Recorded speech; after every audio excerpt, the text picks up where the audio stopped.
Daniel Padilla, hindi masikmura ang naranasan niya ngayong sakit sa kanyang puso dahil sa pag-ibig niya kay Catherine Bernardo. Hay, sadya nga namang patuloy pa rin na nangangamba ang aktor na baka sakaling tuluyan nga na maglaho ang kanilang pagmamahalan ni Catherine Bernardo. Malamang hindi talaga po pwede na maisakatuparan ang mga pangarap ni Daniel, lalo na kapag maikasal na sa iba ang kanyang babaeng tunay na minahal. Walang iba kundi si Catherine Bernardo lamang. Of course, ngayon ay patuloy pa rin na pinag-uusapan ang patungkol sa magulong relasyon ni Catherine Bernardo at Daniel Padilla. Ito nga umano ang kanilang laging naiisip at marami umano silang mga katanungan kung bakit hindi na lang gawing maayos ang kanilang relasyon ni Queen Catherine at King Daniel. Of course, marami ang mga dahilan kung bakit nangyayari at maraming mga pagsubok ang dumating sa relasyong tunay na nakapagbibigay kaguluhan sa isipan ng taong bayan.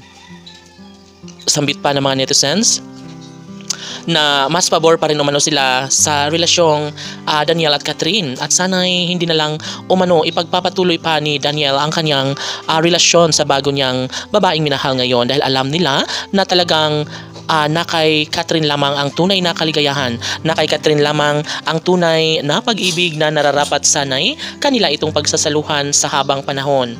Deserve ni Daniel ang masaktan ngayon.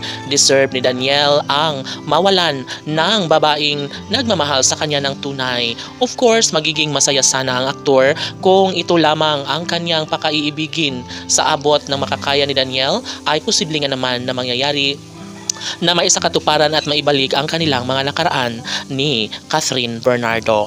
Tanong ng mga netizens, mayroon nga bang pag-ibig na natitira sa puso ni Daniel Padilla para kay Catherine Bernardo?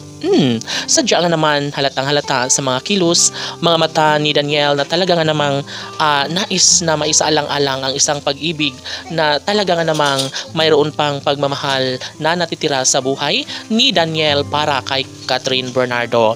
Laging inaalala ni Daniel ang matamis nilang mga nakaraan ni Catherine Bernardo na posibleng hindi na talaga maibabalik pa ang kanilang mga nakaraan. Siyempre, halos gugumuho ang mundo ni Daniel Padilla dahil hindi niya alam kung ano nga ba ang magiging ending sa kanilang relasyon ni Catherine at Daniel. Siyempre, mahalaga para kay Daniel ang kanilang pagmamahala ni Catherine Bernardo, at ito lamang ang kanyang nais na maisawalat o maibigay sa isang magandang pagkakataon. Dapat umano ay ibahagi ni Daniel ang katotohanan kung gaano pa niya kamahal at kung gaano kahalaga sa kanyang buhay ang nag-iisang Catherine Bernardo. Laban!